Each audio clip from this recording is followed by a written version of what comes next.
উদ্যোগত খেনচোৱা গাঁও শাখাৰ সহযোগত মহাপালনাম আয়োজিত হৈছে।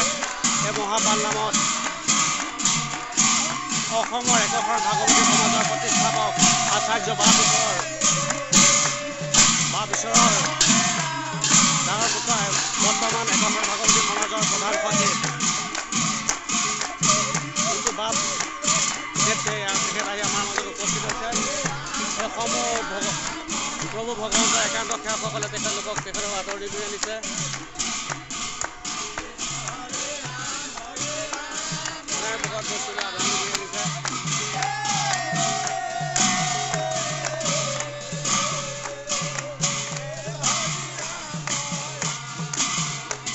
যিজনে এই একশৰণ ভাগৱতী সমাজৰ প্ৰতিষ্ঠাপক প্ৰধান সচিব তেখেত আহি আমাৰ মাজত উপস্থিত হৈছেহি।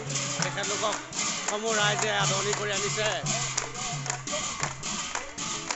একশৰণ ভাগৱতী সমাজৰ পীৰৰ মুখত সুন্দৰচল কৃষ্ণ আত্মাৰ তেখেতৰ কৃপা নোহোৱাহেঁতেন একশৰণ ভাগৱতী সমাজৰ এই অসমত প্ৰতিষ্ঠাপক নহ'লহেঁতেন। তেখেতৰ চৰণত সহস্ৰ সেৱা জনাই তেখেতৰ আমাৰ মাজত আহি উপস্থিত হৈছে।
কৃষ্ণ হৰে ৰাম ৰাম ৰাম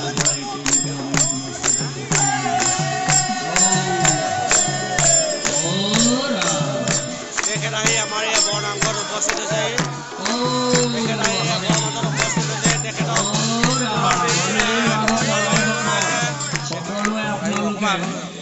ইয়াতে ধূপ তেল বন্তি সকলোৱে মানে ইয়াতে দি মনেৰে এটি মানে অভিলাষ কৰি আছে আপোনালোকে সেয়ে আমি আপোনালোকৰ ওচৰত প্ৰাৰ্থনা জনাইছোঁ যাতে সকলোৱে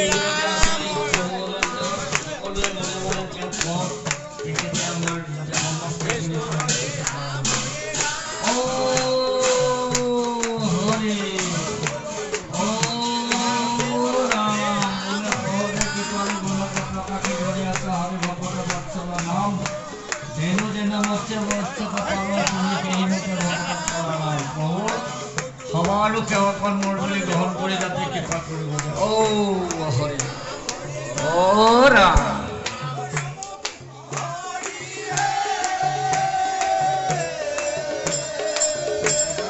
ৰাম ৰাম হৰে ৰাম ৰাম ৰাম ৰাম হৰে ৰাম ৰাম ৰাম